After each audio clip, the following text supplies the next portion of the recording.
Hi everyone, welcome back to my channel. আজকে আমরা শিখব কিভাবে এক্সেলে পাই চার্ট তৈরি করতে হয়। একটি পাই চার্ট একটি সার্কেলের মধ্যে অংশগুলো হিসেবে ডাটা অ্যারেঞ্জ করে, যাতে ডিফারেন্ট ক্যাটাগরিজ সম্পূর্ণভাবে কিভাবে কন্ট্রিবিউট রাখে তা দেখা সহজ করে তোলে।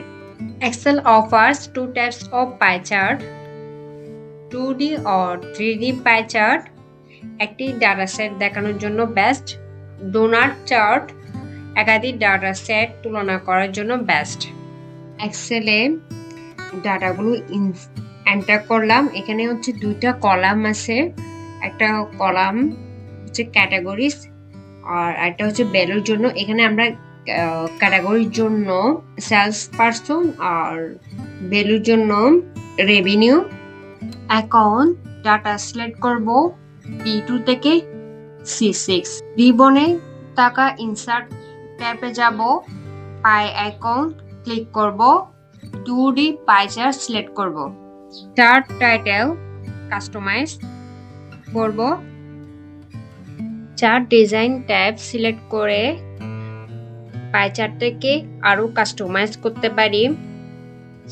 চেঞ্জ চার্ট টাইপ সিলেক্ট করে পাই চার্টটিকে ডোনাট চার্টে কনভার্ট করব। একাধিক ডাটা সেট তুলনা করার জন্য ডোনাট চার্ট ব্যবহার করব। এখানে জানুয়ারি এবং ফেব্রুয়ারি রেভিনিউ কম্পেয়ার করার জন্য ডোনাট চার্ট ব্যবহার করব। সিলেক্ট ডাটা সিলেক্ট করব, অ্যাডে ক্লিক করব। নেমের জন্য D2 সিলেক্ট করলাম, ভ্যালুর জন্য D3 থেকে D6 পর্যন্ত সেট করলাম। এখন আপনি দুটি রিং সহ একটি চার্ট দেখতে পারবেন।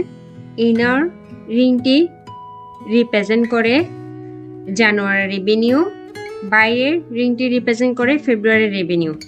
মাত্র কয়েকটি সহজ ধাপে আপনি আপনার ডাটাকে এক্সেলে 2D পাই চার্ট এবং ডোনাট চার্টের মাধ্যমে ভিজুয়ালাইজ করতে পারেন।